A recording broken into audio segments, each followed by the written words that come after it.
A preschool boy I know was pleading to eat the dessert his mom had asked for as well. Even the little grandson sitting in front of me seems to be about the same age as that boy. With a kid's meal in front of him, he said, "I wanted to feed mom," as his stomach made noises signaling hunger. My name is Kathy. I'm 65 years old. My husband, George, of the same age, is a private taxi driver, and I work in a company cafeteria. Currently, it's just the two of us living together, but we used to live with our only daughter, Lisa. Lisa was a kind-hearted girl, albeit a bit shy and quiet, and seemed to have no prospects of romance even as she approached 30. During that time, when my husband was working as a limousine driver, Lisa delivered something he had forgotten to a regular customer. A company executive's son, who took a liking to her. Their relationship progressed smoothly from dating to engagement and then to marriage, and to our surprise, Lisa married into a very wealthy family. Lisa's husband, Daniel, was a handsome man with a high income, education, and stature, the so-called triple high. And was on the fast track in his career without being arrogant about it. Moreover, he was kind enough to help us out just as we were retiring. He provided financial support for my husband to start his own taxi business and arranged a job for me in the cafeteria of a company he knew. We really couldn't thank our son-in-law enough.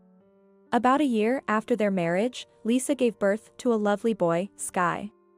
The baby I saw in the hospital was very healthy and cute, and Lisa seemed very happy, which enveloped us in joy. That was the last time I saw my daughter and grandson.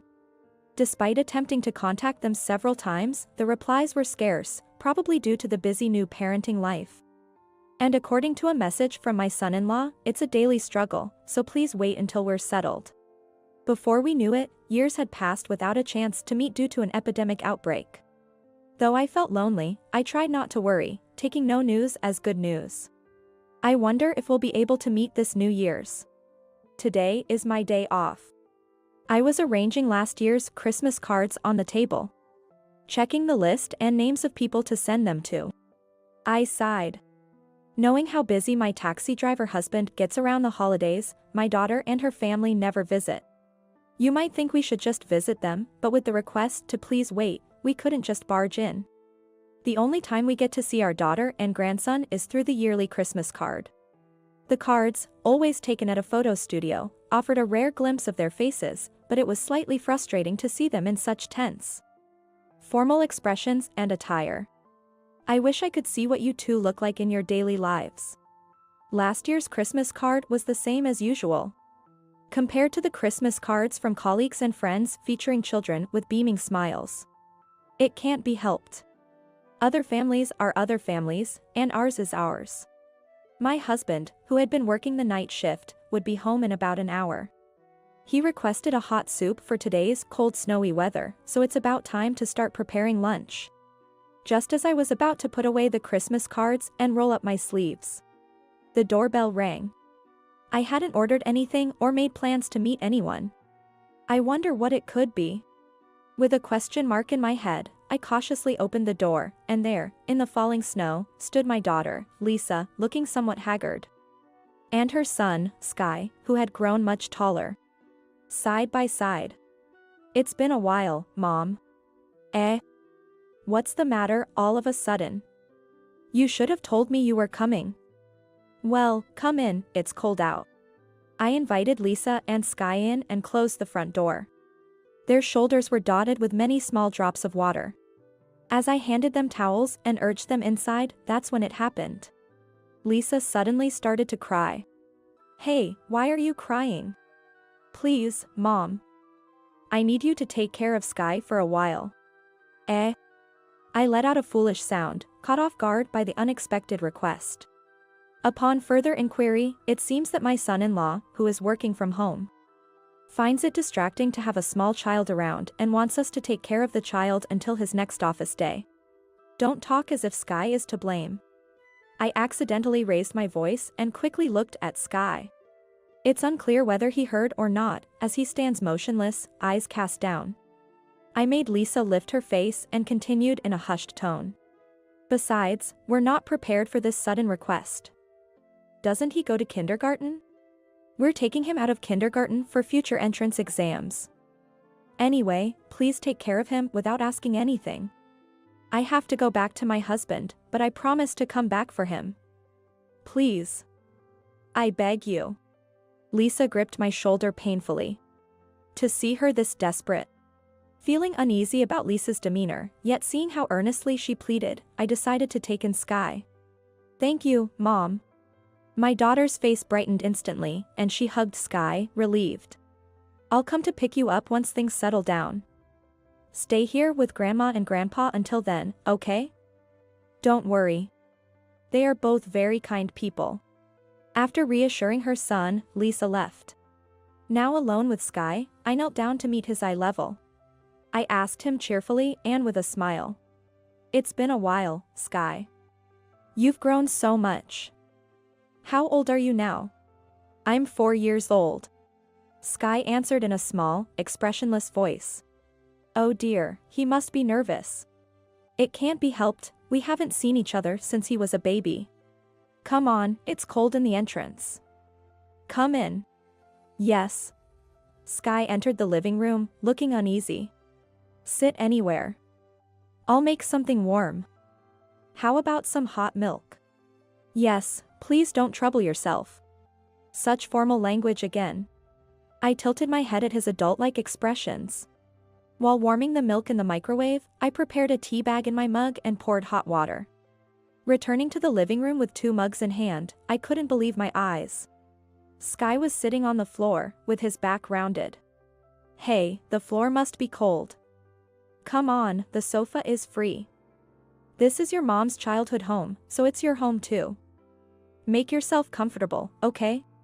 As I handed him the hot milk, he said, "Thank you very much," and hesitantly sat down, barely touching the sofa with half of his bottom. I wondered how to make him feel more at ease. Looking around, my eyes landed on the backpack at his feet. Did you bring any change of clothes? Can we check what's inside the backpack together? Maybe there's a toy or something he likes inside. It could be a conversation starter. When I asked with a smile, Sky handed me the backpack. Does that mean I can look inside? Inside the backpack were a few changes of clothes and underwear. Valuable items such as a health insurance card and a mother-child health booklet were also packed. There wasn't a single toy, instead, there was a pencil case and 3 preschool workbooks. Wow, you're working hard on your studies, aren't you? Maybe his adult-like manner of speaking is also for entrance exams. Sky bit his lip and looked down at my exclamation. To someone like me, who has never dealt with or been through elementary school entrance exams, being able to write alphabet seems more than enough for a child this age, but his reaction suggests otherwise.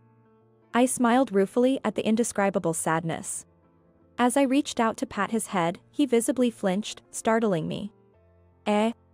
Seeing Sky turn his face away and shrink his body as if to protect his head, I retracted my extended hand. Sorry, it must have been startling to suddenly have someone try to touch your head. I couldn't help but force a polite smile. Sky cautiously looked up at me and whispered in a small voice, "I'm sorry. I should be the one apologizing for startling you. It looks like you got caught in the snow, so let's warm up with warm foods. I will start making something for lunch now. Feel free to do as you like." As Sky slowly stood up and nodded silently, he immediately started working intently on his workbooks the moment I stepped away. I frowned at the sight. What kind of life have Lisa and Sky been leading? The way he speaks, the contents of his backpack, his behavior, it's all so unsettling. Is this the pressure of entrance exams? Regardless, it's unbearable to let him stay in such a tense state all the time. Even though it's unexpected, I get to live with my adorable grandson for a while. I'd love to see his innocent smile. I decided to change the lunch menu on the spot. I fried the shrimp I had bought, sautéed the chicken and onions, and flavored them with ketchup. I put cheese on the meatballs. The carrots were made into a sweet glaze. I almost finished cooking. I stopped what I was doing and called out to Sky. "Sky, lunch is almost ready. Go take a shower before lunch." But my workbooks. What are you talking about? Warming up comes first. I caught myself mid-sentence. Right, can you take a shower by yourself? Can you wash your hair and body? If it's difficult, we might have to wait for Grandpa to come back. He might resist taking a shower with me. Just as I was pondering, Sky shook his head vigorously. I can usually take a shower alone. He dropped the polite language.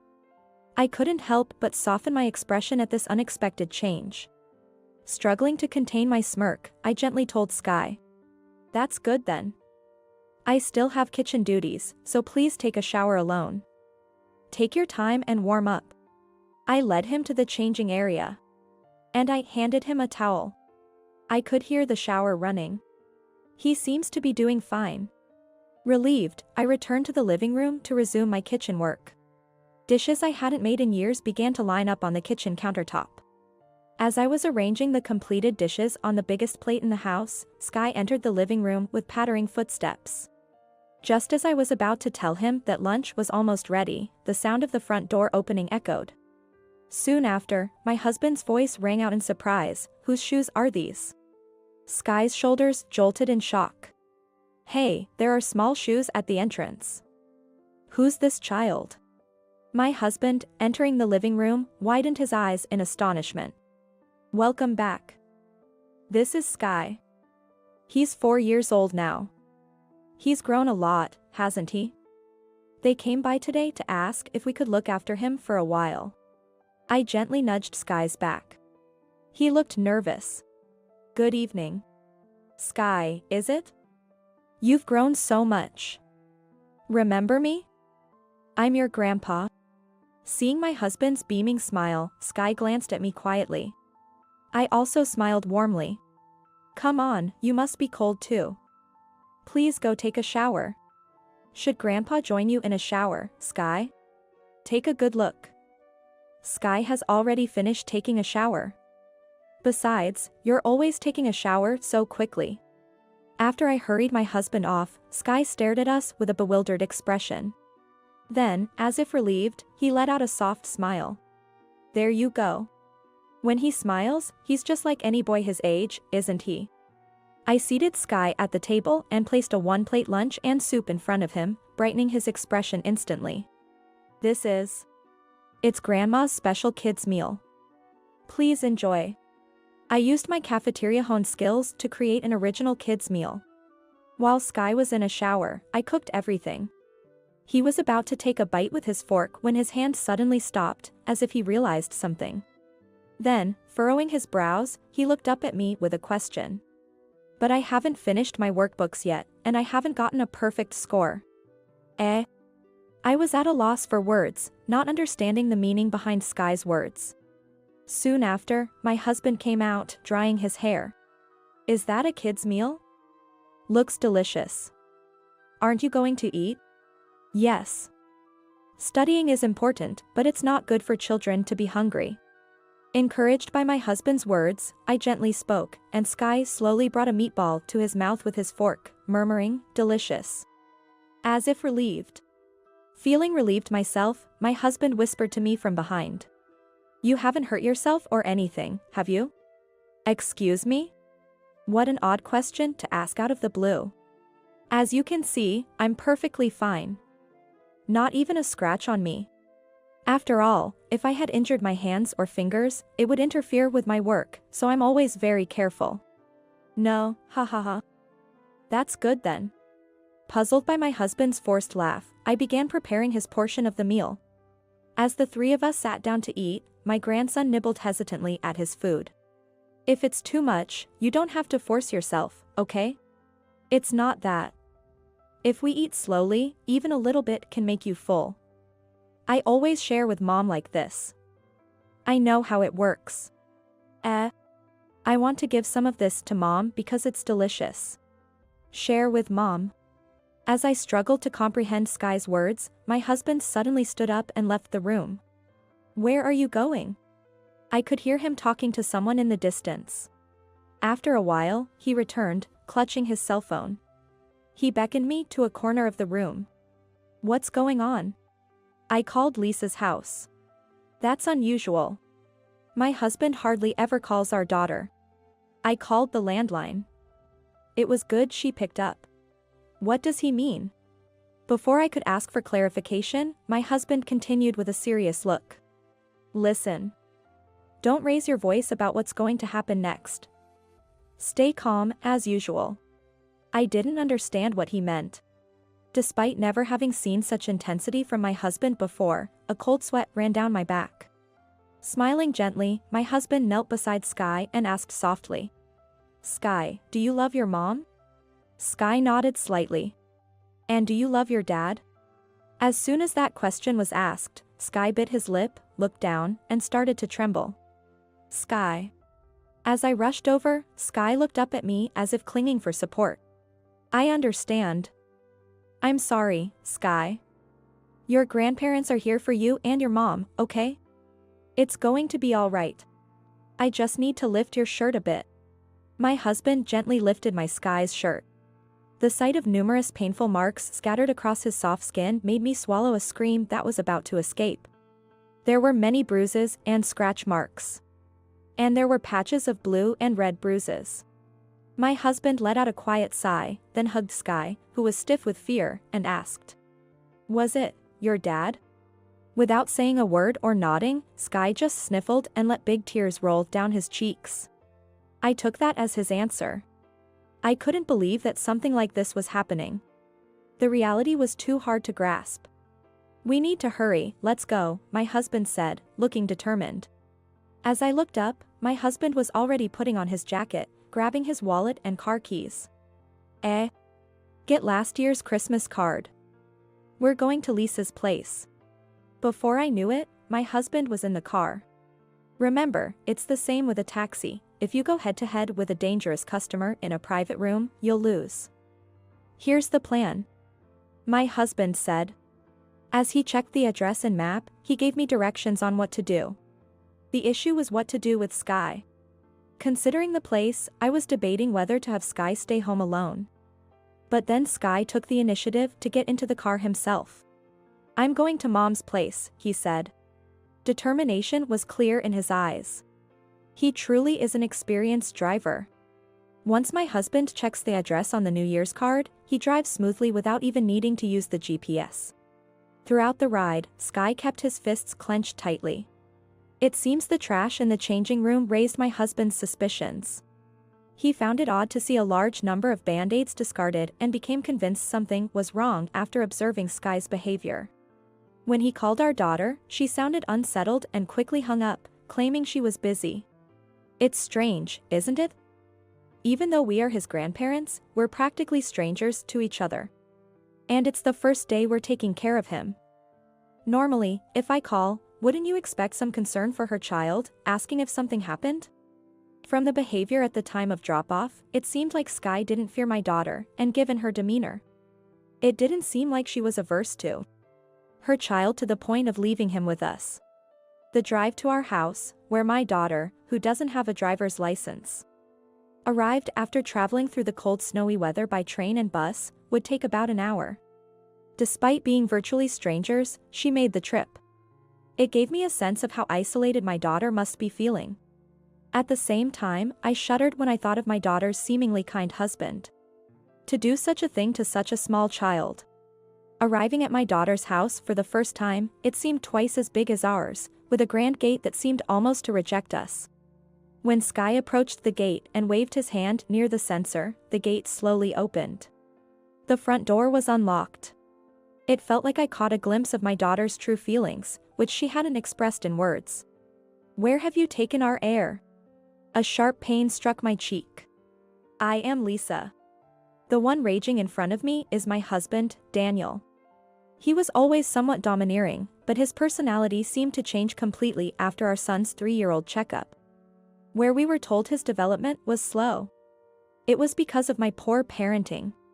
I was scolded for enrolling him in a mediocre kindergarten, and as a result of my husband's arrangements, our son was pulled out of preschool and forced into homeschooling. However, as our son failed to meet his expectations, my husband's irritation grew, and he began to hurl terrible words at him. My intervention in his excessive discipline, which went beyond normal upbringing, must have been the last straw for him. He declared he would retrain me and our son, and took away my cell phone. Then, my husband escalated to physical violence, and my son and I began to live in fear of him. When we heard remote work was starting, we were terrified. Even now, with my husband going out to work, our days are suffocating, let alone having him at home all day.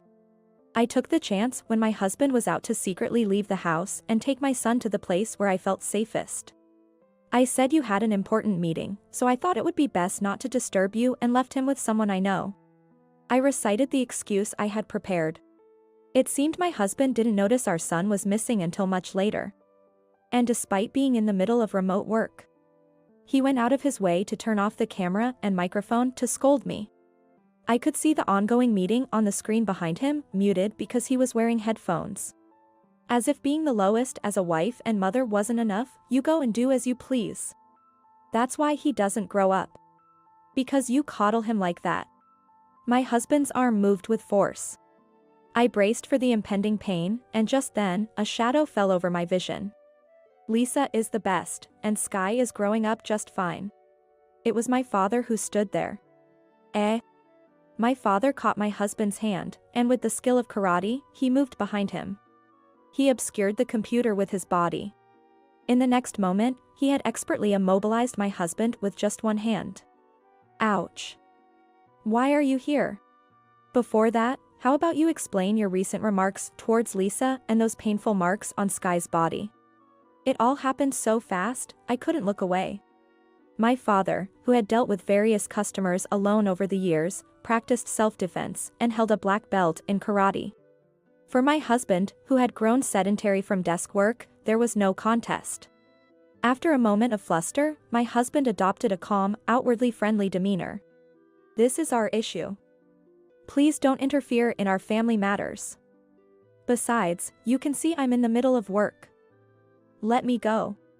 Without showing any remorse, he glanced at me and our son, who had rushed over, and gave us a chilling smile. Hey, Lisa, you should also tell them.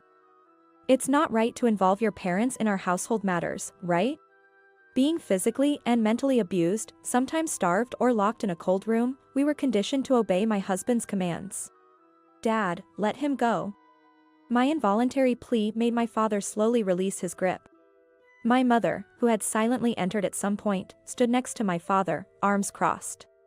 With a disdainfully polite gesture, my husband opened the door, urging my parents to leave. Well, we should clear up this misunderstanding, but let's save that for another time. You wouldn't want to lose your job over today's events, right? Please keep this to yourselves and leave. Don't underestimate us. Our jobs and everything else come second to Lisa and Sky. You think we'd just go back quietly after seeing our Sky like this and after how you treated Lisa? My mother took out her cell phone and tapped the screen, playing back the harsh words my husband had hurled at me earlier. We've also taken photos of the Sky's injuries. We'll be taking these as evidence to the police. The color drained from my husband's face at my mother's words. Police? Don't be so dramatic. It's just discipline. Calling it discipline to belittle your wife's humanity, to starve her, to inflict bruises on a 4-year-old until his skin is unrecognizable? Well, that's... I mean... He said he wanted to make a kid's meal for his mom. Despite living in such a grand house, are you not feeding your own family properly? Bombarded with questions from my parents, my husband was at a loss for words. This was my chance. Gathering my courage, I spoke up. We can't keep up with your methods anymore. Please, let's get a divorce. Huh? My body flinched reflexively at my husband's response. I had brought up divorce once before, but was immediately shut down without discussion. The reason was that it would look bad. Moreover, he insisted that he would take custody of our son because he's the heir, and even threatened to take away my elderly parents' jobs, forcing me to give up. But now, I saw an opportunity. Please. If you agree to a divorce and free me and Sky from you, we won't go to the police. Don't be ridiculous. Who do you think you're talking to? At my husband's shout, my son squeezed his eyes shut tightly. Always talking back. Do you have any idea what would happen to my reputation at work as a family man if we got divorced? I've given you a good home. Nice clothes, provided jobs for your retired parents, and I'm setting our child on the path to success. You should be grateful, not complaining." Breathless from his rant, my father muttered expressionlessly, "Thanks for showing your true colors. Now everyone knows what you're really like." Eh? Didn't you notice? When our man put you in a hold, he turned on your computer's microphone and camera. Eh? Panicking, my husband rushed to the computer. In his haste, the earphone cord got caught on his foot and unplugged from the computer. Voices from the other side of the monitor began to be audible. Work discussions were forgotten by everyone. This isn't some kind of prank, is it? Isn't this bad? Well, this is. My husband tried to address the camera with a forced smile, but it was too late. One by one, people left the call until the screen went dark, leaving my husband standing in stunned silence. His phone then vibrated. Glancing at the screen, he snatched up the phone. "Hello? No, that was just a misunderstanding. No, I mean, that's not it." It was probably his boss on the line. Leaving my desperately explaining husband behind, I headed to the entrance with my son and got into my father's car. In the silence, I whispered to the two sitting in front, "Thank you. Welcome back, Lisa." Hearing her name called, my daughter sniffled. Even after living for 65 years, this was my first time witnessing such a turbulent scene. But the presence of my adorable sleeping children in the back seat filled me with affection. We were able to claim alimony and a portion of the assets, and because of the terrible treatment we had endured, we also received compensation. Through the lawyer, we learned about my son-in-law's fate. The meeting that day had not only colleagues but also executives who could influence future career paths. And his exposed true nature had seemingly closed the doors to advancement. Of course, this incident reached the ears of his father, a company executive, who decided to keep him at the company out of pity but cut off all parental ties, saying this was the end of their relationship. Moreover, rumors can be frightening. And tales like he mistreated his wife and child and was taken away by the police and he supposedly has a prior arrest record began to circulate, marking him as a dangerous individual.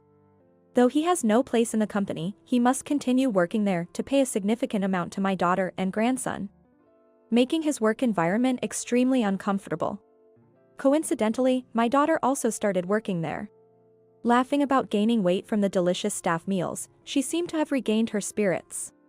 Recently, she was thrilled to receive a bonus for a healthy menu she devised that became a hit with female customers. Sky, whose injuries had healed, transferred to a local public kindergarten. With fewer children, he received more attentive care, and we were amazed at how quickly he picked up new skills. Although not very fond of studying, he enjoyed crafts and spent his free time creating art from scrap materials. Our home has become a little museum thanks to his creations. And still, on my days off, I make kids' meals. Sky now finishes his portion and even asks for seconds, increasing both the effort and quantity required. But the joy far outweighs the trouble. I also play outside with him. He now likes to play at a park. Look, Grandma. He seems so fun playing outside freely now. My name is Linda. I'm a 32-year-old stay-at-home mom. I have a husband who's a salaried worker and a 5-year-old son named Tyler. My father-in-law passed away 2 years ago. Concerned about my elderly mother living alone, my husband suggested we start living with my mother-in-law. Although my husband is the second son, his older brother, Michael, is working in the trade industry and is currently on an overseas assignment. My relationship with my mother-in-law isn't the stereotypical fraught mother-in-law and daughter-in-law dynamic often depicted in dramas, it's actually quite harmonious. Despite her age, my mother-in-law, Kate, is still full of energy. I adore how she's always smiling gently, tending to the garden, or knitting. "Kate, I bought some donuts, let's have some with coffee." "Oh, how delightful. I love this shop." "Haha, you introduced me to it, and now I'm a big fan too." Like this, we get along well every day. My husband's job is going well. My son is adorable and growing up healthy and strong. However, there are problems even in these peaceful days. It's about Michael's wife, Erica, and their son, Ken. Erica is 2 years older than me. Ken is the same age as our Tyler, 5 years old. It's not so much a problem as it is a concern. It's about Erica dropping off Ken. To my mother-in-law, Ken is just as precious as our Tyler. It's not that she minds taking care of him. But the frequency is the issue. I'd understand if it were just once in a while. Since Michael is abroad, it must be tough for Erica to raise a child alone. Everyone needs a break. But when it becomes excessive, she drops him off almost every weekend from morning and sometimes even during the weekdays. I'm asked to pick him up from the daycare and end up keeping him until the evening. This problem arose because our houses are too close. We too would like to go out on weekends. It's fine to take Ken along for small outings, but it's not feasible for vacations. Just when our son has grown enough to travel, we still haven't gone anywhere. My mother-in-law says, I'll watch over him, but it must be hard for her to look after Ken alone, given her age. At 5 years old, kids are full of mischief and love to play pranks. Ken, in particular, is quite the little tyrant. Our son often ends up crying after having his things taken away. According to Ken, what's yours is mine. Our Tyler always ends up on the losing end. Today is Sunday. This morning, Erica came over unexpectedly and left Ken with us again. She said it was urgent work, but I wonder if that's true. Ken has a free spirit. Today, our hallway became the venue for an impressive exhibition. What in the world are you doing? Removing scribbles of crayons everywhere is a real hassle. When I get mad, Ken just laughs and runs away. Today, I won't let it slide. Even though he's someone else's child, it's time for a lecture. As Ken runs away, he yells, "Wah, the monster is chasing me." Who are you calling a monster? Here comes the monster. And the villain. Wah. Wait, aren't monsters and villains different? Which one is scarier? But before that, who's calling me a villain? I stopped in my tracks when I heard a voice joining in from behind. Hey, there, villain. Ken seems to be having a blast today too. There stood Erica, back from work. Erica, I've said this many times, but it's troubling when you suddenly leave him with us. We have our own schedules to consider. What's the big deal? We should help each other out in times of need. My husband is hardly ever back from his overseas assignment, you know? It's tough for me to take care of our child all by myself. You're a stay-at-home mom, so you have it easy, you could at least help out. In that case, please be ready to help out when we're in a bind too, okay? That's a different matter. I'm super busy, so look elsewhere. What happened to helping each other out? I want to scream, but I, the adult here, hold it in. I manage a smile, though it's strained. We're not a convenience store, you know. But Erica just smirks back unapologetically. Well, weekends pay better, right? You and Kate should be fine. That's impossible. Breaking through the impossible is what makes a top-notch housewife. I've never heard such a thing. Anyway, don't expect us to take care of him if you bring him over unannounced again. Huh, whatever. Erica responds emotionlessly to my words. When I glared at her with an even fiercer expression, she reluctantly nodded and said, "All right, I understand." Victory for the villain. After that, the frequency of Ken's visits dropped a little. But it didn't stop completely. She still shows up unannounced as usual. Maybe I was too passive because Erica is Michael's wife. If you stand your ground firmly. Shut up, will you? I'm working. A stay-at-home mom who can't even double-click has no right to speak. I'm struggling every day on my own. I deserve to have a little fun. Let me go out for drinks, let me have fun, let me go wild at dance club. What a spectacular tantrum. She admitted it's not about work, it's about play.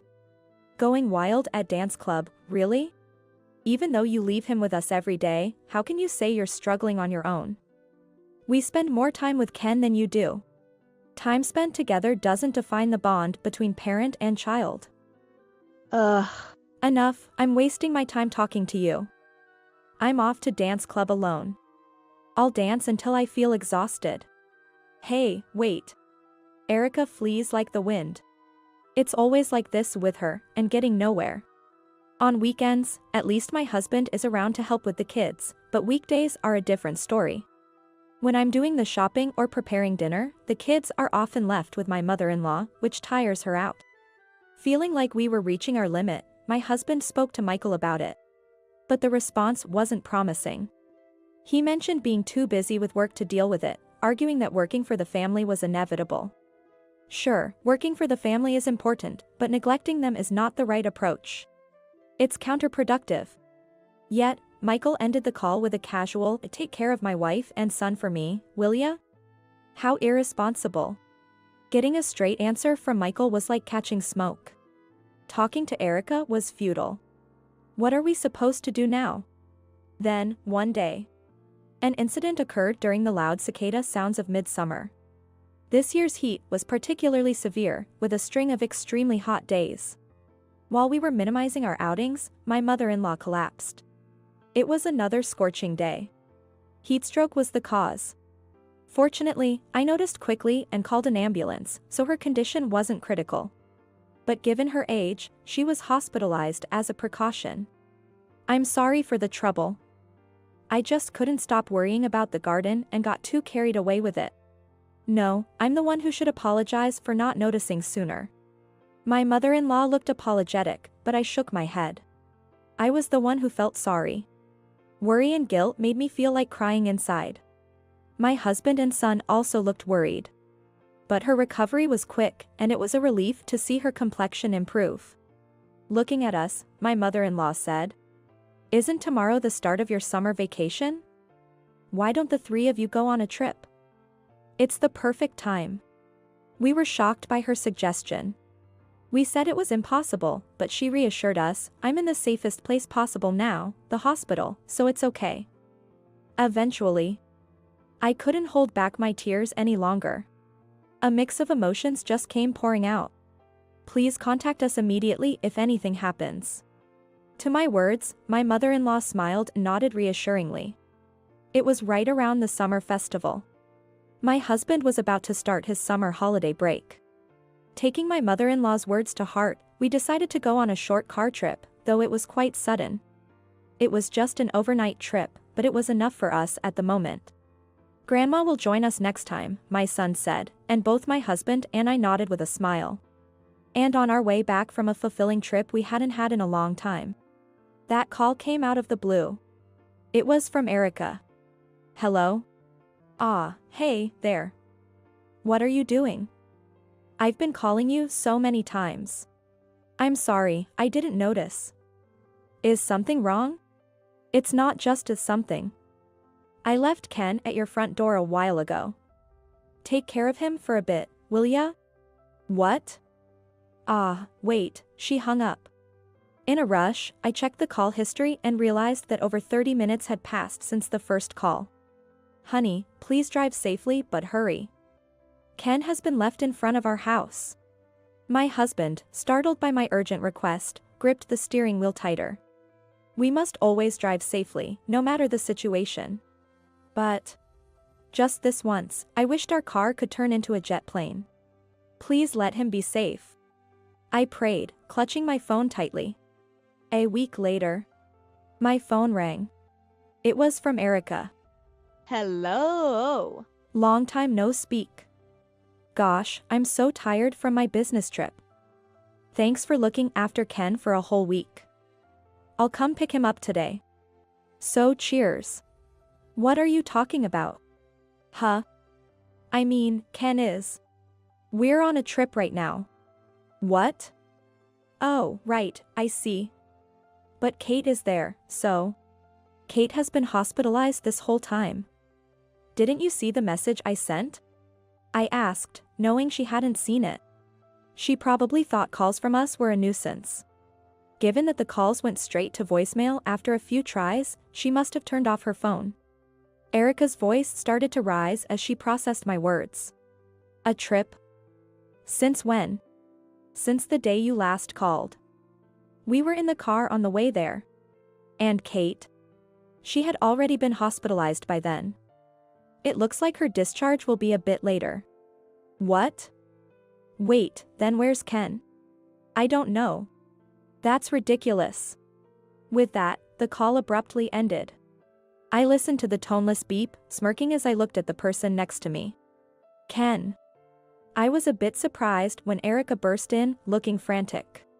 She must have had some affection for her son, after all. Ah, it's Mom. But as soon as she entered and saw Ken's smiling face, Erica collapsed, seemingly drained of all strength. Wah. Ken. And you, why, and even Dad and Mom. Erica looked around in shock at everyone present. In our living room, there were not only us, supposedly on a trip, and my mother-in-law, supposedly hospitalized. But also Michael, supposed to be overseas, and Erica's own parents. Why is everyone here? It's not, why is everyone here? What were you thinking?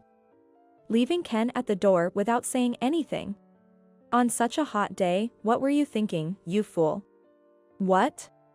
That day, thinking they'd be closer since they lived in the same city, I had called Erica's parents, who were closer to us than our vacation spot. Rushing over, Erica's parents found Ken crying in the shade. That day was hot, too. Just to be safe, Ken was checked at the hospital, but fortunately, he was fine and had spent the week at Erica's parents' house. And today, everyone gathered at our house. Scolded by her own parents, Erica shrank back. I clapped my hands sharply, and Erica looked at me, startled. Okay, then. Let's begin the discussion to address Erica's actions. A discussion? Yes, that's right. Now, please look at this. I said and turned on the computer monitor. The monitor displayed a calendar marked with red circles on certain dates. These red circles represent the days you left Ken at our house. This many. What have you been doing? I thought you were working hard, but you weren't at all. Well, that's... Erica's parents were taken aback. Ignoring Erica, who was mumbling something indecipherable, I continued speaking. The important part is here. I moved the mouse pointer to a specific date. From around this time, the frequency of leaving Ken with us increased dramatically, including on weekdays. That's because work got busier. It was Michael, who had returned from abroad, who objected. You should have been able to live comfortably on the money I send alone. Why did you need to take on so much work? Was there really a need for so many part-time shifts just for a change of pace? I wanted to buy things for Ken. I haven't gotten anything. Ken. Erica cried out in dismay at Ken's words, but no, please keep your mouth shut. I thought it was strange, so I did a little digging. And I found out quite a bit. I looked around at everyone and continued. Right around the time the frequency of leaving Ken increased, you quit your job. What? Everyone except me and the kids expressed surprise. That's confirmed with your former employer, so there's no mistake. I called thinking, wow. What kind of part-time job involves business trips, only to hear, huh? She quit ages ago. I was shocked. That must be some mistake. No mistake. So, the question is, what were you doing then? And that's where this photo comes in. Click, click with the mouse. Stay-at-home moms can double-click, you know. Suddenly, a photo appeared large on the monitor. What's this? Michael exclaimed. Ah! Erica screamed. The photo showed Erica in close contact with some man. Then, more photos slid by. Holding hands, entering a hotel. A stunning collection of photos proving her affairs. It was a good decision to hire a detective before the incident of Ken being left behind. The results came back in just a few days. They were so efficient. The detective said the investigation was easy, probably because their public displays of affection were too conspicuous. Although I had to pay a bit more for the rush job, I have no regrets. Erica. Erica turned pale under Michael's glare. It's not what it looks like, I swear. This is all. There's no excuse. You neglected your child and even left him at someone else's doorstep. This is utterly irresponsible. Erica was taken aback by my words. Probably never expecting such a serious accusation. So, you've acted irresponsibly, Erica. Irresponsible. And to add to that, the crime of infidelity. Added.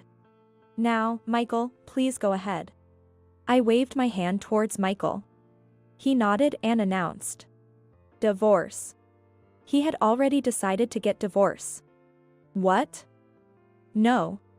This is divine retribution. Erica collapsed right there. What's going on? Before the photos were shown, the children were sent to another room.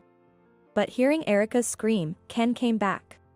Erica looked at Ken approaching. Her face a mess with tears and snot.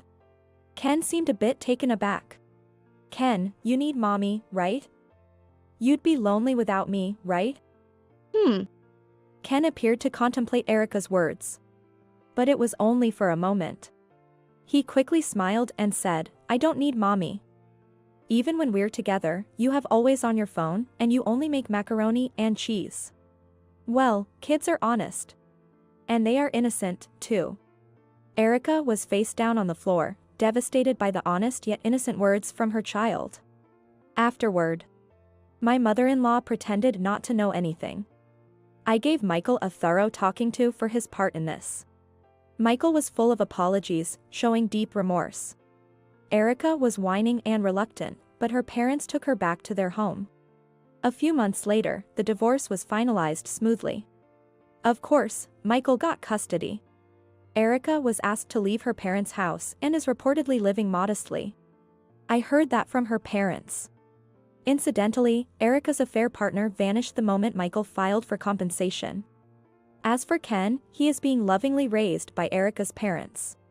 But since they're not too far away, he still comes to visit us from time to time. Today is one of those sometimes. Look, Ken, today we have grandma's meat and potatoes. Wow. Yay! I love it. Is that so? Is that so? Eat a lot and grow big. Yeah. I'm gonna grow up and join the hero squad. What about you, Tyler?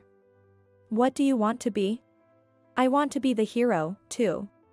Michael is negotiating with the head office in America to expedite his return. It seems his salary will be reduced, but he says nothing is more important than his child and is doing his best. It won't be long before Ken can live with his dad. Alright, from me, it's hamburgers. Yay! I love mommy's hamburgers. Hey, Tyler, not mommy, remember? Oh, right, that's true, Ken. What was it again? That's it. Auntie's the best, like seriously divine. A goddess, right? I nod emphatically at those words. Linda, you know. My husband's voice, tinged with exasperation, makes me laugh out loud. The children's laughter follows mine. Today, our home is once again filled with joy and laughter. Are you hard of hearing? You're telling me to live in a small storage shed?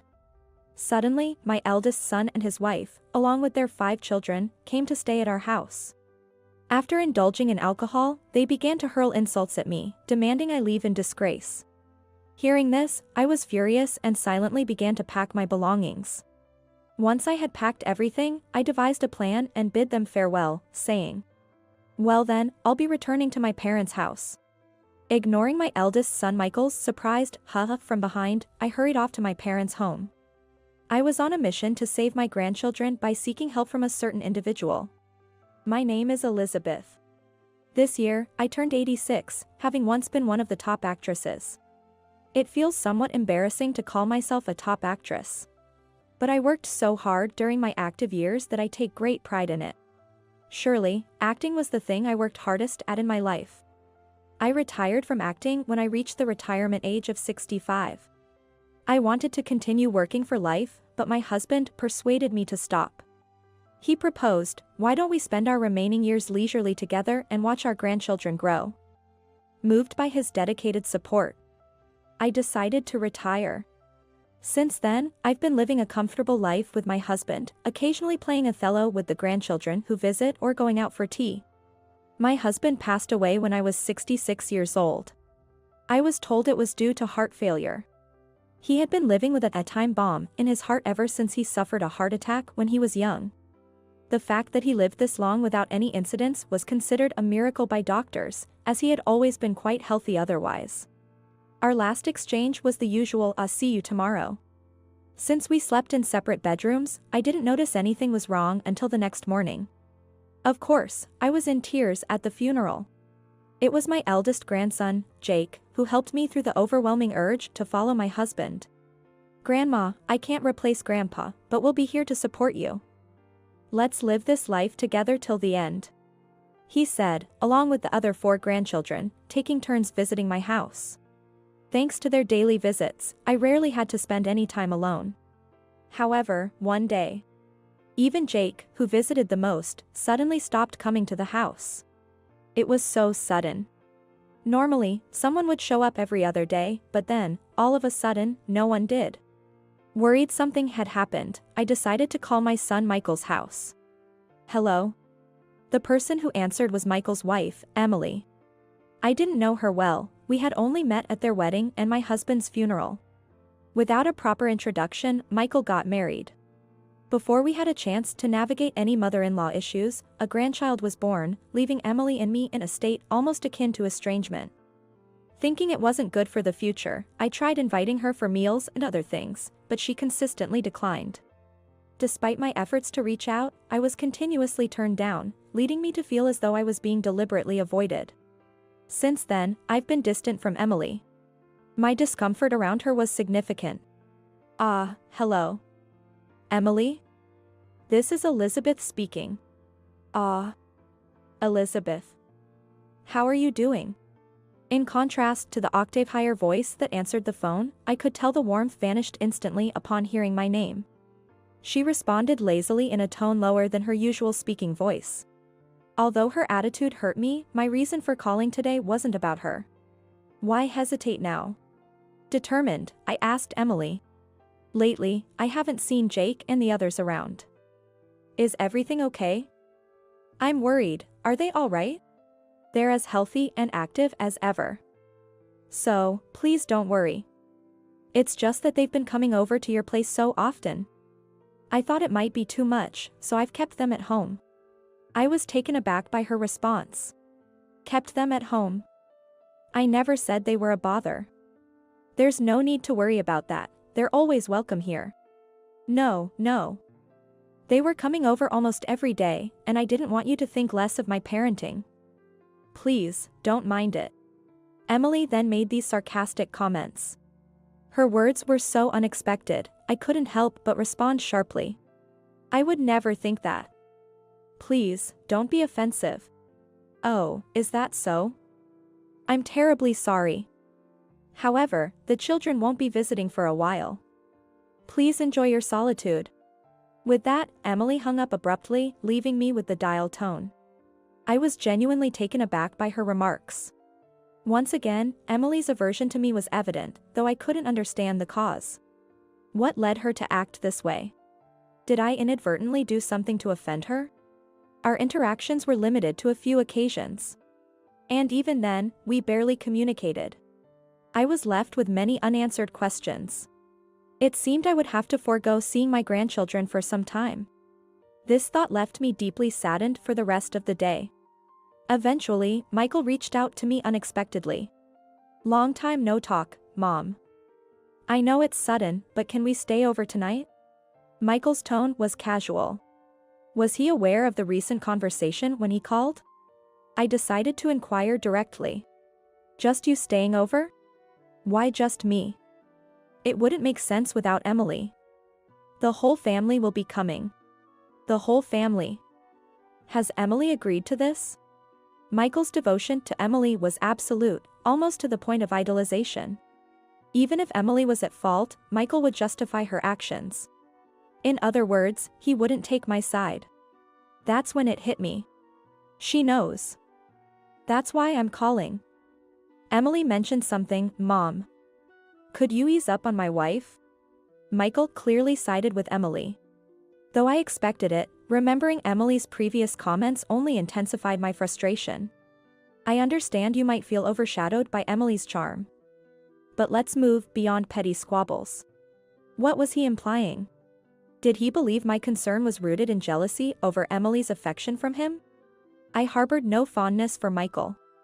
That feeling vanished the day he married Emily. Such a profound misunderstanding. Feeling a sense of disgust at Michael's words, I fell silent, and perhaps sensing he had gone too far, he seemed to reconsider. Awkwardly laughing, Michael started to bait me by bringing up the names of the grandchildren.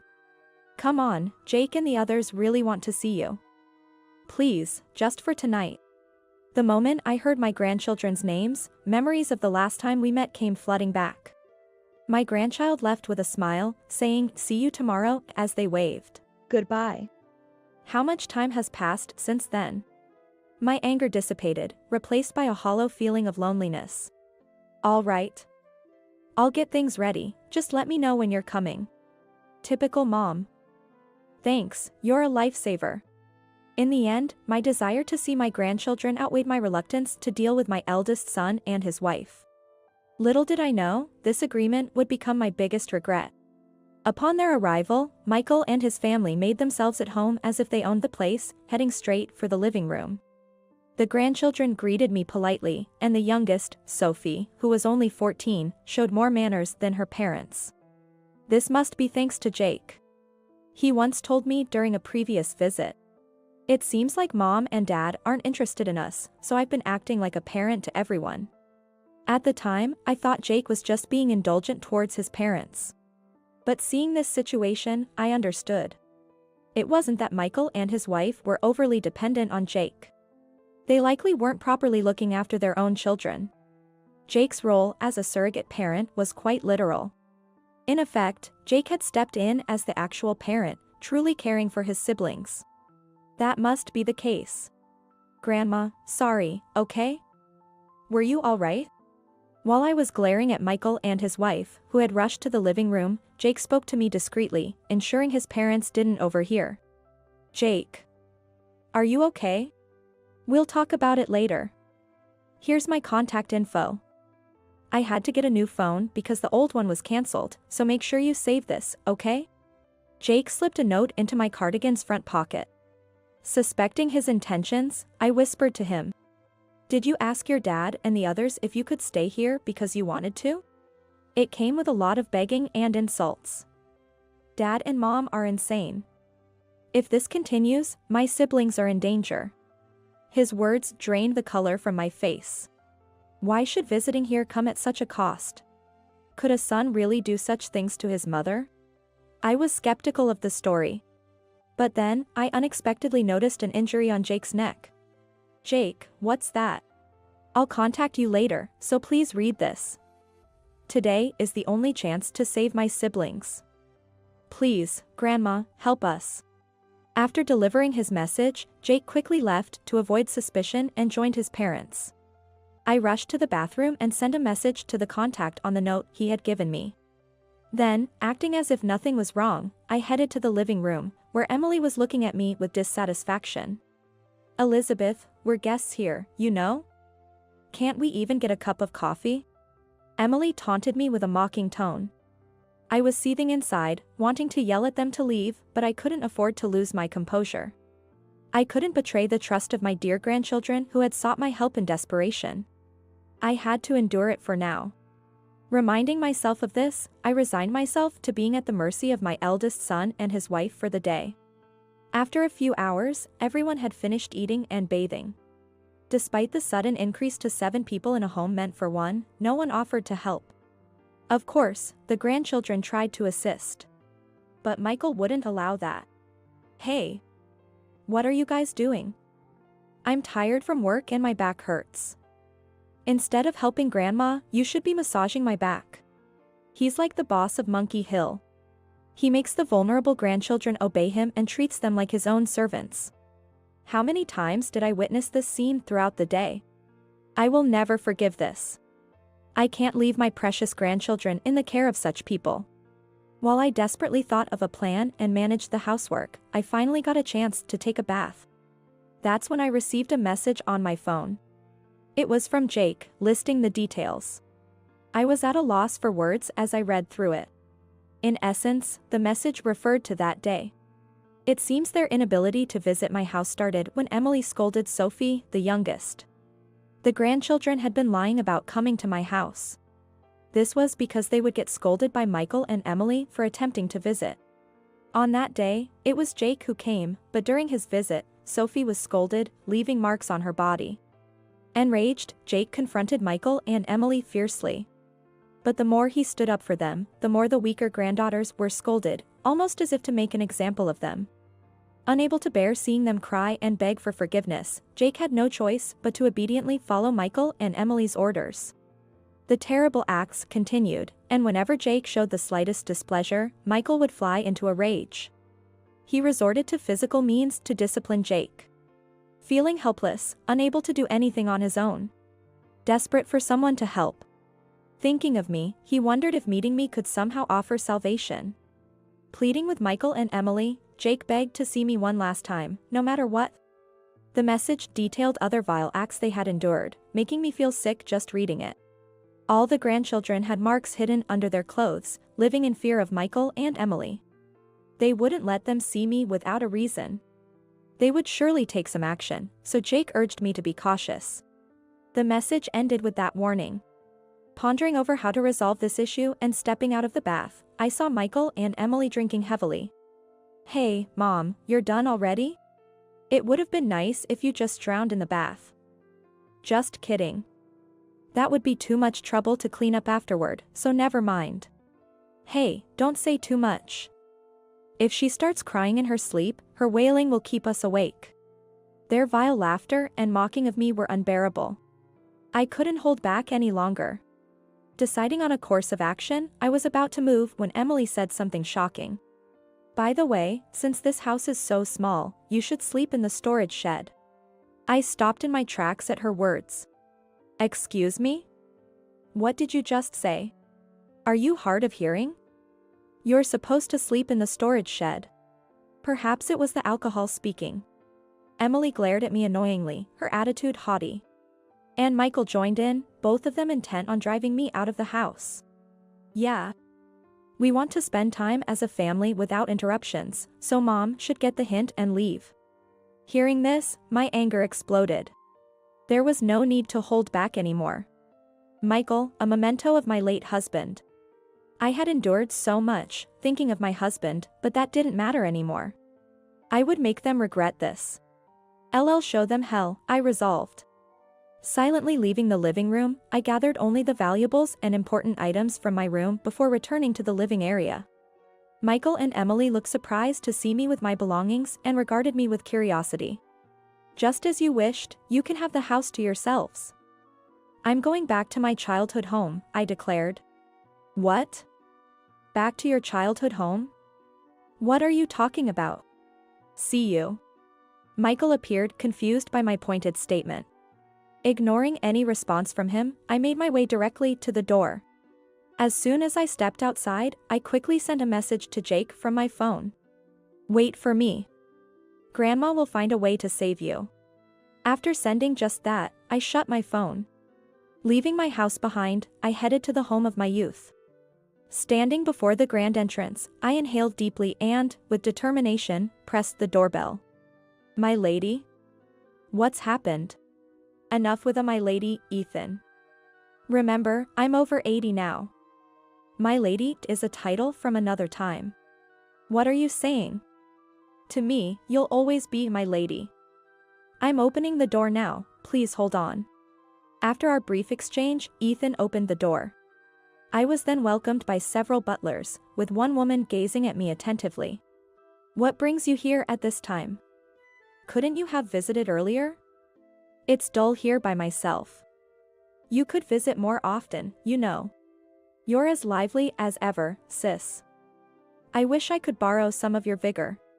The person expressing her solitude despite her sharp tone is my sister, who succeeded our father as the CEO of the family business. She's the only family I have left. She was there for me throughout my acting career, even when I couldn't see our parents due to various reasons. My sister's stern yet tender support has saved me numerous times, and she remains someone I greatly admire. "Welcome back, my lady." "Ethan, can we please let go of the my lady? As much as you request, it's ingrained in me. Ah, never mind. It's too much to expect from Ethan, who's so set in his ways, right? This is the Harrington family estate, left by my father, where I returned after retiring from acting. My father passed away shortly before I retired. When I announced my intention to become an actress, he disowned me, telling me not to come back until I was successful, marking our most significant disagreement. But his disownment wasn't out of disapproval. It was his way of pushing me to succeed in the entertainment industry without relying on the Harrington name. Realizing his intent, I threw myself into my career. At 45, I received the Best Actress award. That's when I reconnected with my father, and the estrangement ended, but by then, he was battling a chronic condition, much like my late husband. My father also suffered a heart attack and lived with the constant threat of it worsening, similar to my husband's situation.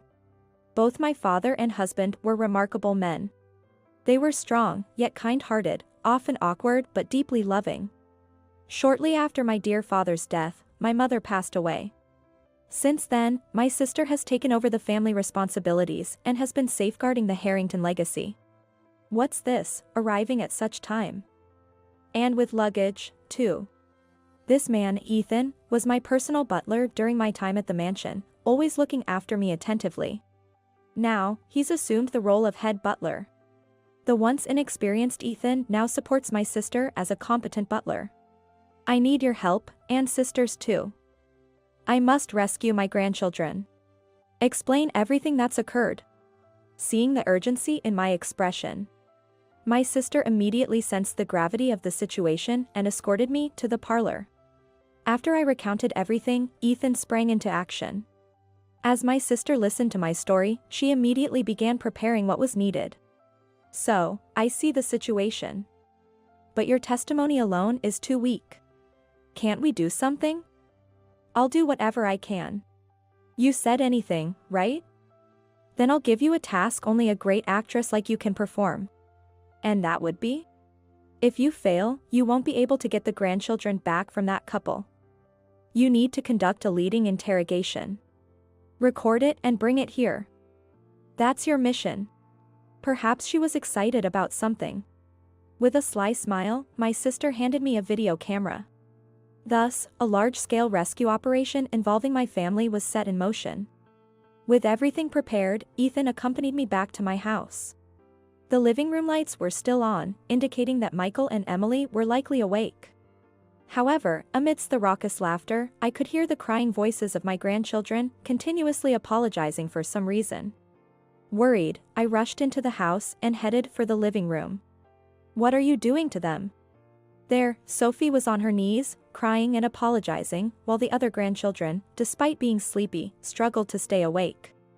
Then, I saw Jake, forced to cook in the open kitchen visible from the living room. What, the old hag is back? The eyesore returns. Didn't you leave already? Emily glared at me annoyingly. Michael's gaze was just as fixed and stern. As I inquired about the situation, Emily continued in a slurred speech. I came back because I was worried about them. More importantly, what are you two doing? Why are these children kneeling? And why are the others up at this late time? Explain yourselves. Do you even know what time it is? I gestured towards the clock, ensuring everyone could see the time.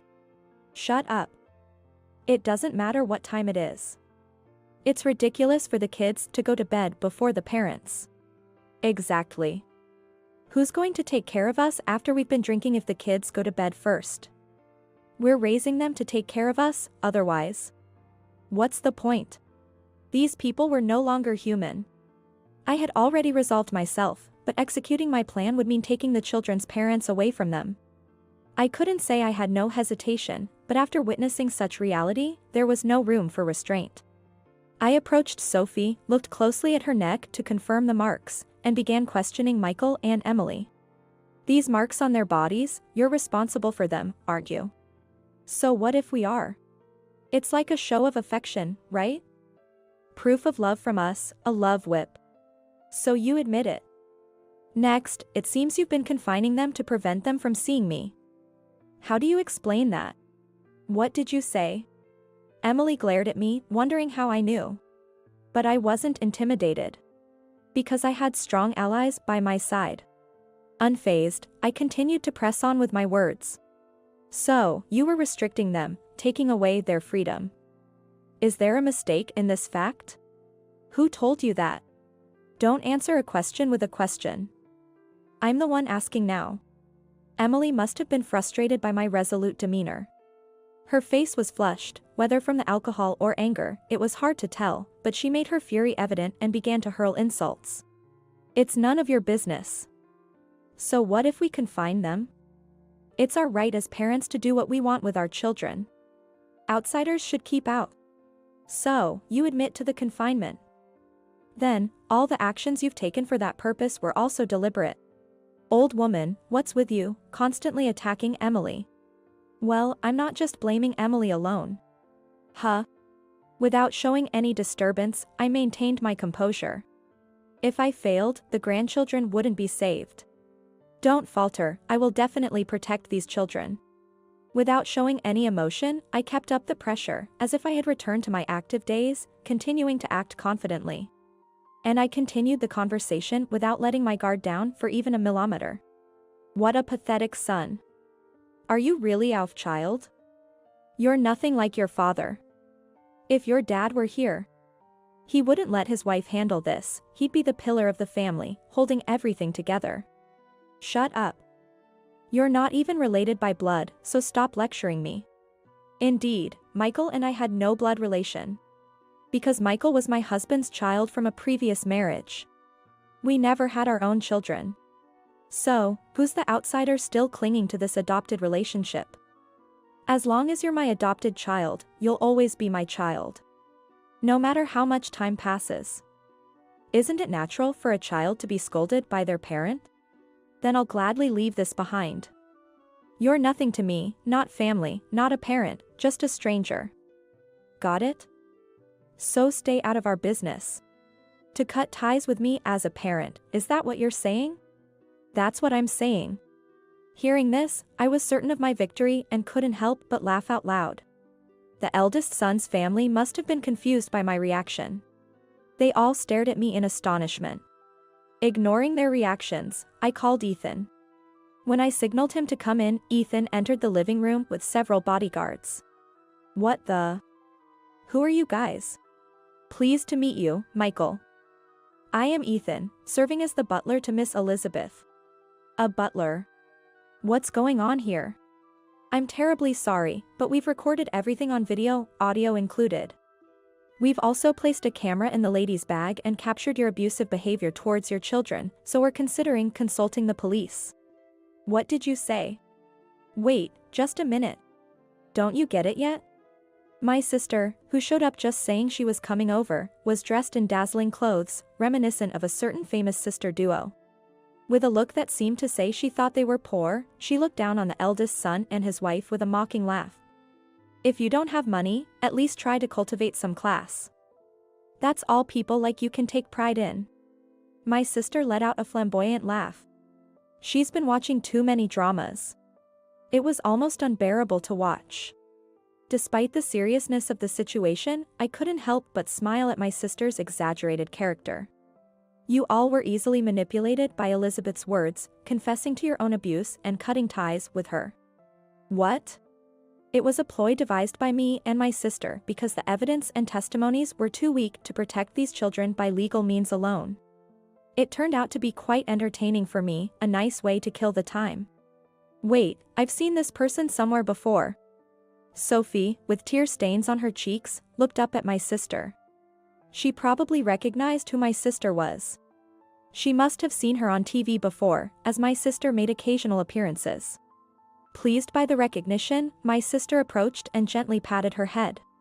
Oh dear, do you like wealthy people? I happen to run the Harrington Group and appear on TV. Pleased to make your acquaintance.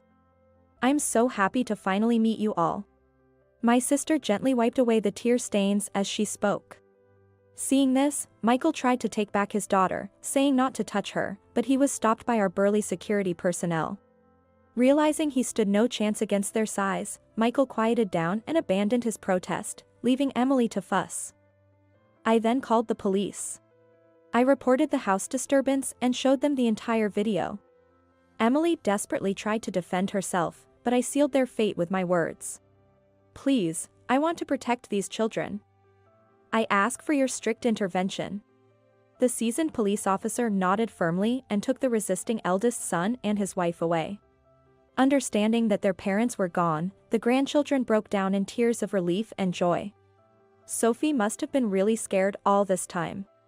She clung to her sister, who was beside her, and while crying louder than anyone else, she expressed her gratitude.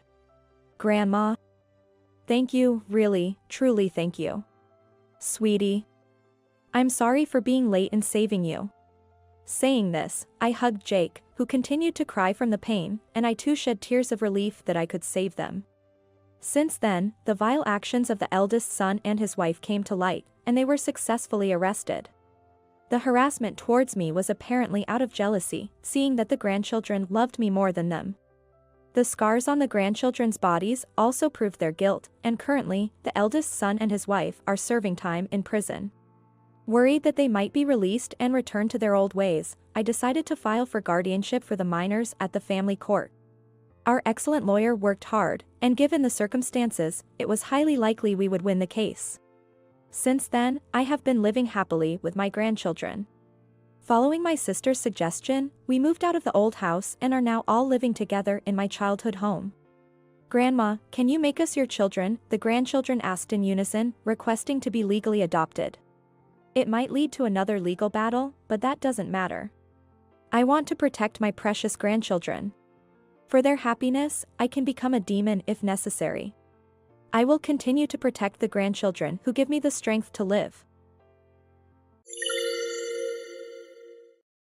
You're a bad person, you are.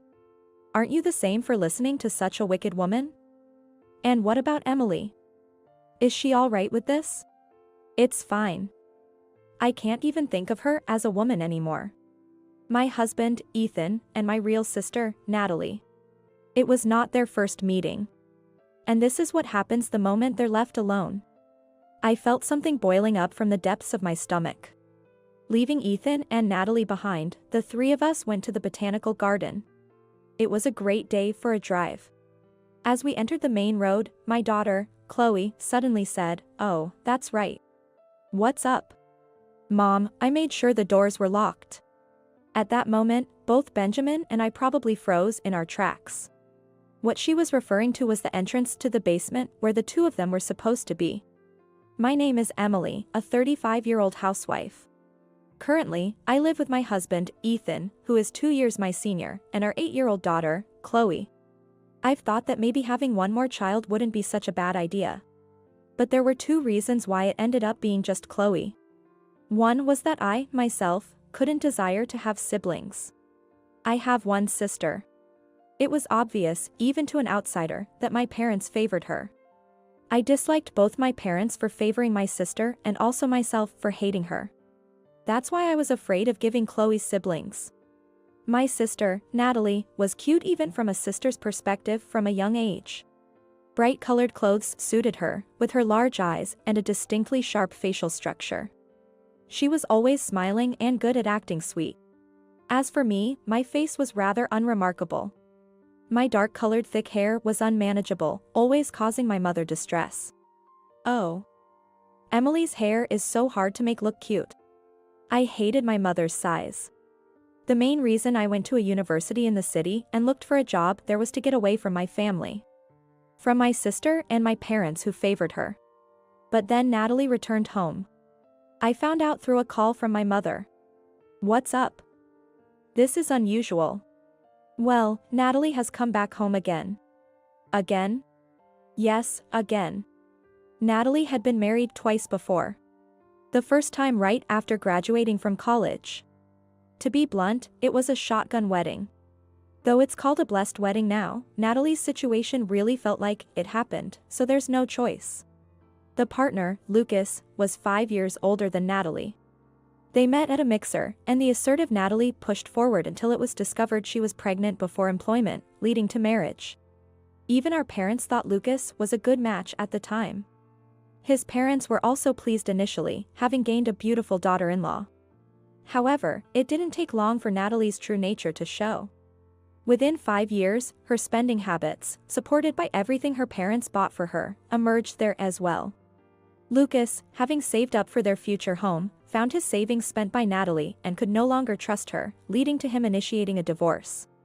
However, since Benjamin was young at the time, custody went to Natalie. Lucas was said to be extremely frustrated about it.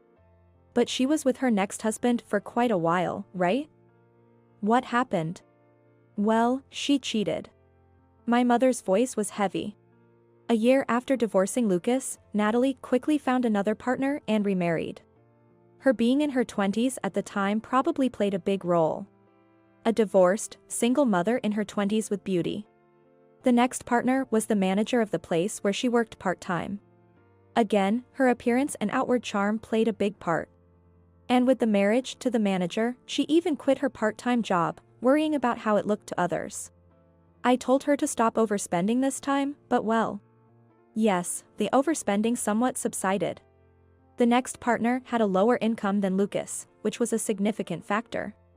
But this person had lost his parents early on and had inherited a house. That must have been what Natalie was aiming for.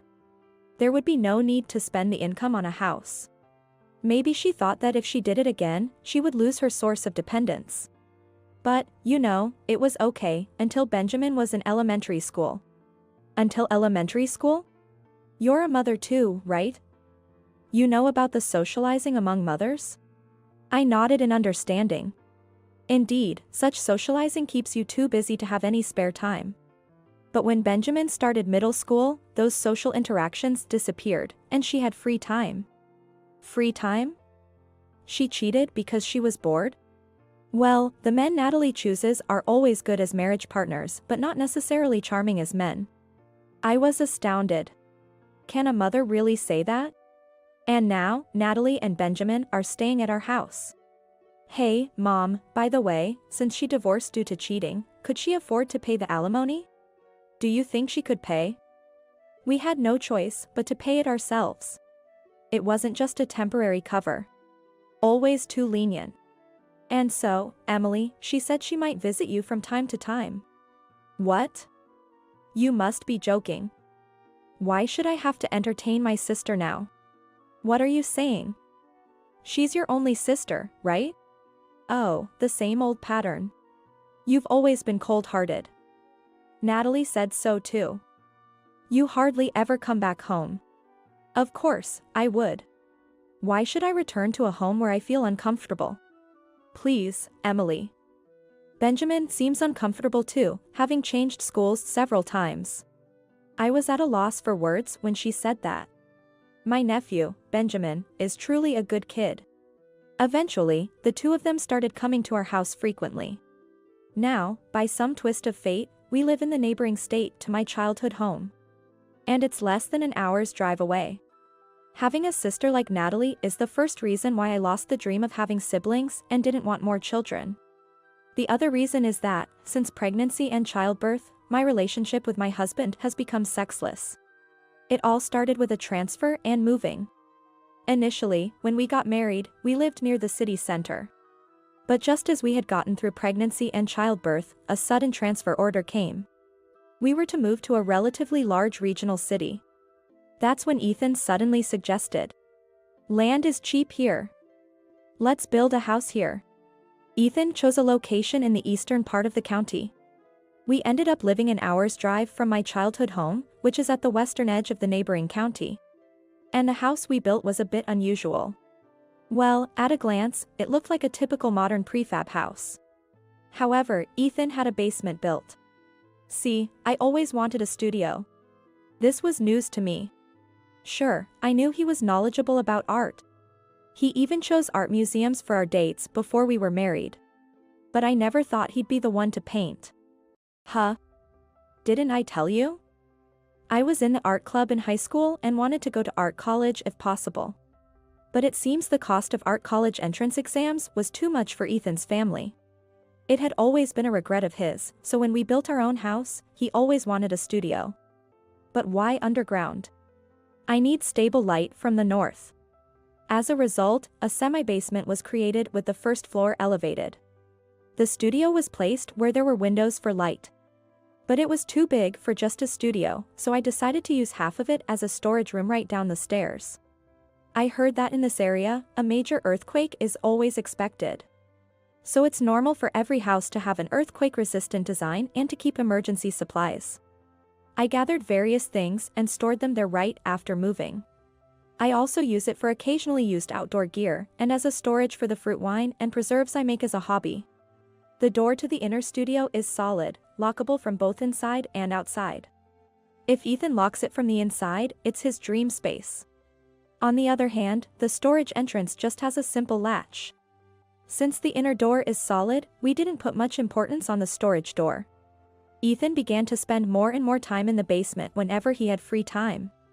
Mom, Dad doesn't play with me much since we moved here. Hearing Chloe's words filled with loneliness, all I could do was sigh. It was still okay, at first. But gradually, he brought in a small refrigerator, spare mattresses, and a tablet. The night before a day off, he'd stay down there and rarely come up except for the bathroom and bath on the first floor. Hey, why don't you take Chloe to the amusement park once in a while? You're trying to take away my only pleasure? This is how I refresh so I can keep going at work every day. We argued more often, and our marital life diminished. I spent my days on the upper floor with Chloe. Originally, the bedroom had 2 semi-double beds, but one was often unused. I ended up sleeping with Chloe more often. In the midst of this, Natalie started coming to my place more and more. And she brought Benjamin with her. It's too noisy at my place. Your place is spacious, and Benjamin can study here, right? She'd say and leave Benjamin there to go out. Benjamin would quietly do his homework, review, and even play with Chloe, waiting for his mother's return. One day, Natalie noticed our basement. Oh, what's this? It's Ethan's studio. Don't go in, or he'll get mad. Huh, a studio? Ethan paints, huh? At that time, Natalie didn't say much more than that. But that day, Natalie stayed until the evening, which was unusual for her. Then, over the dinner I had made extra of, she started the conversation. By the way, Ethan, I hear you paint? Well, yes. I'm a bit embarrassed to say. Not at all. It's a wonderful hobby. Well, my wife isn't too fond of it. Oh, really? But art is something that's not easily understood by most people. I had a bad feeling about Natalie's sweet words. Do you paint landscapes? Yes, currently. Landscapes or still lives? I used to enjoy painting portraits in high school. Oh, portraits. Natalie's eyes widened. Then, how about I model for you? Eh? Natalie, would you really? I've always wanted someone to paint me. But weren't you job hunting? Yes, officially, she was supposed to be driving around during the day for that reason. What are you talking about? Even if I'm job hunting, I have days off, right? That's true. I'm free on weekends. Besides, Emily, you don't know about modeling fees, do you? It's really helpful when someone close offers to do it. Then, what about our picnic next time? Yes, we had planned to go to the local zoo and botanical garden for a picnic next weekend, for the first time in a while. That's when Benjamin chimed in. Hey, Chloe, would you mind if I came along? With Benjamin? Yeah. I've wanted to go to this zoo and botanical garden for a while. That's right. Emily, Ethan will be with me, so you go with our Benjamin. With a chuckle, Natalie smirked at me. This woman was targeting my husband. Just like she used to. Then, shall we have a brief meeting now? Yes, let's. And just like that, leaving dinner somewhat unfinished, the two of them headed down to the basement. Left behind, we continued our meal in front of their leftover dishes. I'm sorry about my mom. Benjamin said, looking down. You don't need to apologize for that, Benjamin. It's just modeling, after all. Do you think so? He gave a smile that was uncharacteristic of a child. After a moment of silence, he stood next to me to help with the dishes. Thank you, that's very helpful. No problem, I'm used to it. Benjamin took on the task of drying the dishes and putting them away. But even as he did so, it seemed like he wanted to say something to me. "What's up?" "Auntie, actually." Looking at me, Benjamin's expression was somewhat desperate. "Do you have something you want to tell me?" I whispered. Maybe Benjamin offered to help with the dishes next to me because he had something to say that he didn't want Chloe to hear. My mom always lures men like that. "Benjamin, you knew?" "Yes. Because she kicked me out of the house to cheat on someone recently." I felt a chill run down my spine. "Really?" "Yes. My stepfather until recently was very dedicated to his work and he treated me like his own son. But he often worked late into the night. Taking advantage of that, my mom would bring men home that she met somewhere. That's why I took photos and recorded their voices to inform my stepfather." Saying that, Benjamin bit his lip. I couldn't stand it because he was such a good person. He clenched the cloth he was holding tightly. Then, my stepfather thanked me for letting him know and proceeded with the divorce. "So, you were the reason for the divorce?" "Yes." It would be pitiful for my stepfather to be deceived by such a mother. He didn't mention that the evidence came from me. To not make my position worse. He said he couldn't take me in, but at least he wanted to spare me any trouble. That's what happened. "So, by telling me this, what do you want me to do, Benjamin?" "I think you should go check on them downstairs in a little while." "I understand," I replied. 2 hours passed.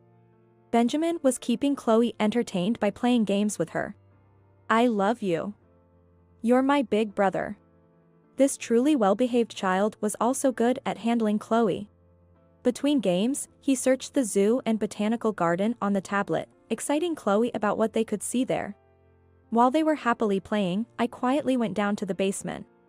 Both the storage entrance and the deeper door were left open.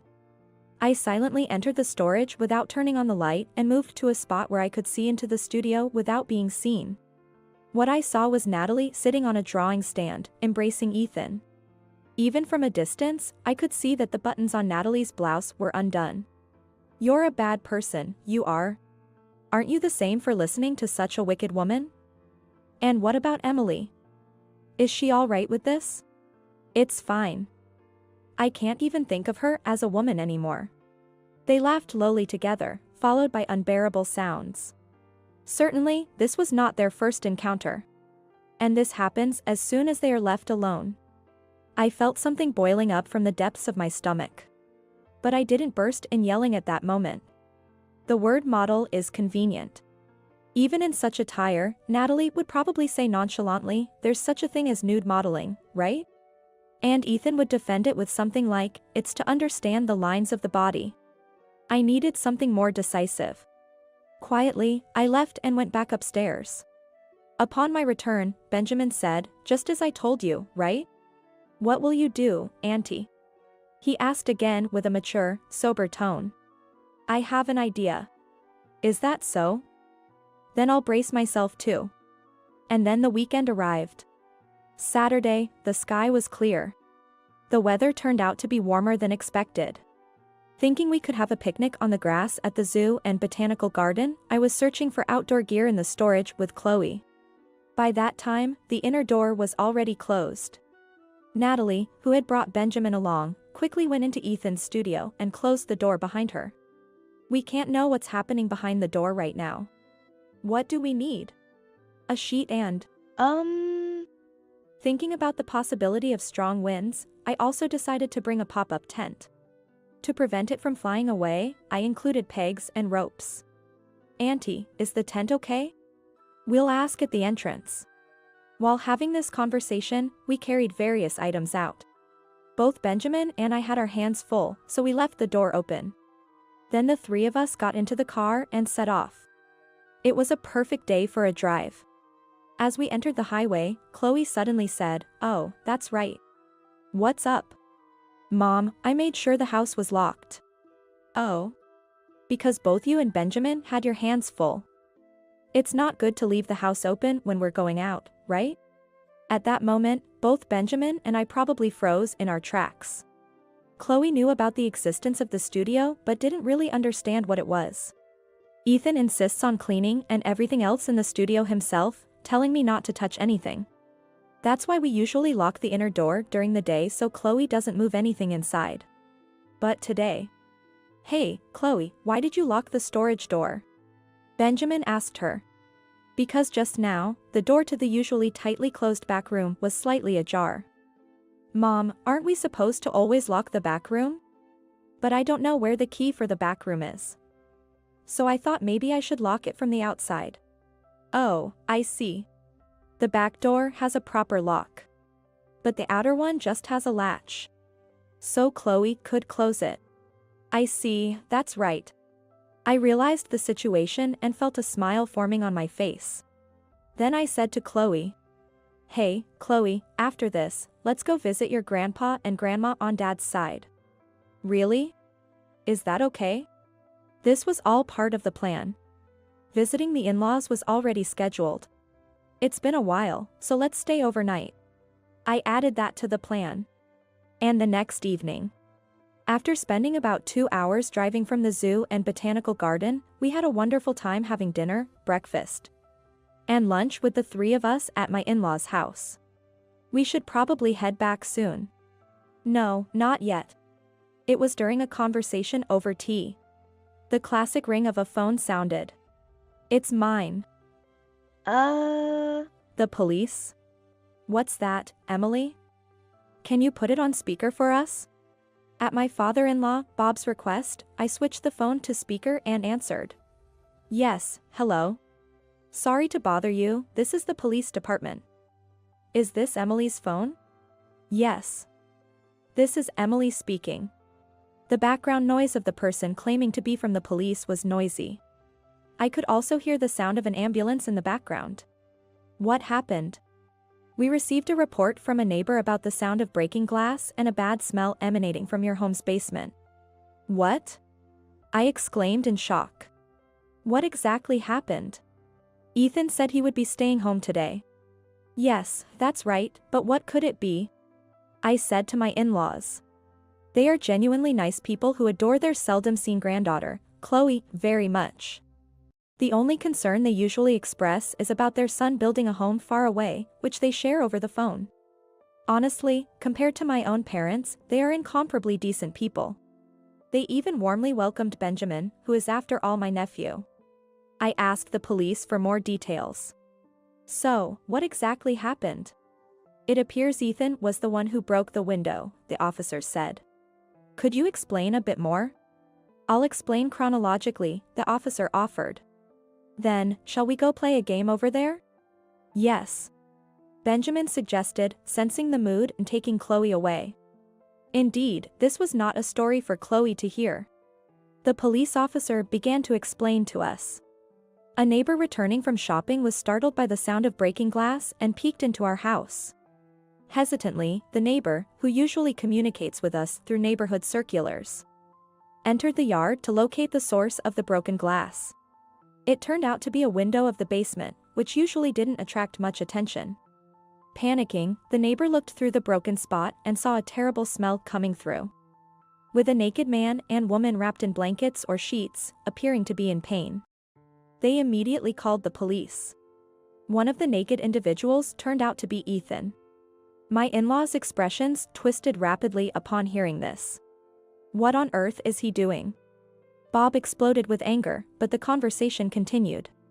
And about the sound of ambulances? Well, when we approached, they said they were locked in, injured, and needed help, so we called an ambulance and rescue team. It was a major operation. My in-laws' sighs grew louder and heavier. The front door was locked, so considering security reasons, we removed one window pane and sent in team members to rescue the two. Thank you. But what about the injuries? It seems Ethan fell off a stand trying to exit through the window and severely injured his back. My in-laws were so stunned, their jaws nearly dropped. I then asked something else that needed clarification. Is the other woman you mentioned possibly named Natalie? She's my sister. Oh, your sister, that woman was? The officer hesitated. What happened? Well, yes, she did introduce herself as that. We've already contacted your family about it, but the source of the bad smell was her. Excuse me? It appears that, whether due to the cold or something else, with many beer cans scattered around, she had an accident while undressed. There was a significant amount of excrement scattered around the basement. Excuse me? So, they tried to wash themselves with the emergency drinking water stored in the warehouse, it seems. That caused everything on the floor to spread even more, and it soaked into the clothes they had left there, both of them. The mention of the clothes caused my in-laws' faces to contort in dismay. So, where is my husband now? Which hospital is he in? Oh, yes. The officer provided the hospital's name and address, then hung up the call. At this point, I was struggling to fully grasp the situation. Yes, I was aware that we had locked them in, expecting that this would conclusively reveal the affair, allowing Ethan and me to thoroughly investigate the studio later. But this was beyond unexpected. Indeed, if the door was locked, they couldn't access the toilet. And now, it had escalated to a major incident involving the police, an ambulance, and a rescue team. Auntie, hold on. Benjamin rushed over and shook me as the phone call ended. Realizing the situation, he immediately knelt down before my in-laws. I'm really sorry for what my mother has done. Right, I needed to respond appropriately to Benjamin's improvisation. Benjamin, were you listening? I heard the name Natalie mentioned. I'm sorry. That's my mother. She was targeting Uncle Ethan. What? So, when she said she'd model, I deliberately raised my voice. Yes, she used me to get you two out of the house. That's terrible. I'm really sorry, Auntie. No, you shouldn't apologize for something like this. Bob, Mary, could you please go to Ethan? Yes, we need to understand the situation clearly. All right. But Emily, what will you do? I'm sorry, but I don't know what to do right now. I'm too shaken, I might cause an accident if I drive. All right, then we'll go check on him. Thank you. I thanked them deeply. After they left, Benjamin and I exchanged a firm handshake, having pulled off our act. 2 weeks later, my lawyer, Oliver, reported that things seemed to be moving in our favor. I had stayed with my in-laws, planning my next steps. First, I called Elisa, the neighbor and first responder, to get a detailed account of their rescue. She's someone who loves gossip and is skilled at quickly spreading what she sees and hears to those around her. I've always valued our relationship to ensure no unfavorable rumors were spread about me. But who knew it would come in handy in a situation like this? The neighborhood was swarming with police cars, fire engines, and ambulances, right? And then, your husband. Well, how do I put it? I urged her to continue. And that other woman. She smelled so bad. What did she eat to produce such a smell? When I revealed that woman was my sister, Elisa exclaimed in a lively voice, "Oh my." So, in essence, your husband was seduced by your sister? So, I played strong and said, it seems so. Thanks to this first responder, who couldn't hide her excitement despite her words of sympathy. It became clear that there were many witnesses to the affair. The scandal had already been seen by the neighbors.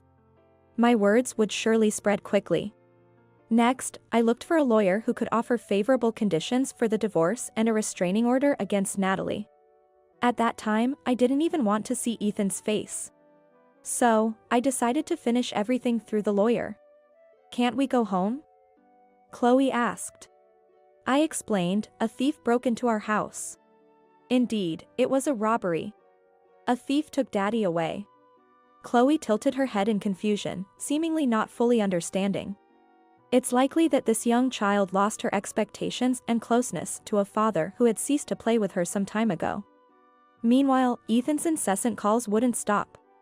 Naturally, I ignored them all, recording the voicemail. Apparently, he had broken his hip bone from the fall and needed to stay in the hospital for a while. According to my in-laws, not only Natalie but also Ethan had a terrible smell. Really, I'm just appalled by my own son. My mother-in-law lamented. Furious over the affair with her favorite daughter-in-law's sister and having given Ethan a stern lecture at the hospital. My father-in-law was so disillusioned that he talked about disowning Ethan. Whether it was out of frustration with their scolding, Ethan left more and more voicemail messages for me. Hey, what's this? I'm injured here. Why aren't you showing up? Did you lock us in? A lawyer came. Divorce, you say? I'll never agree to it. What? Chloe locked the door?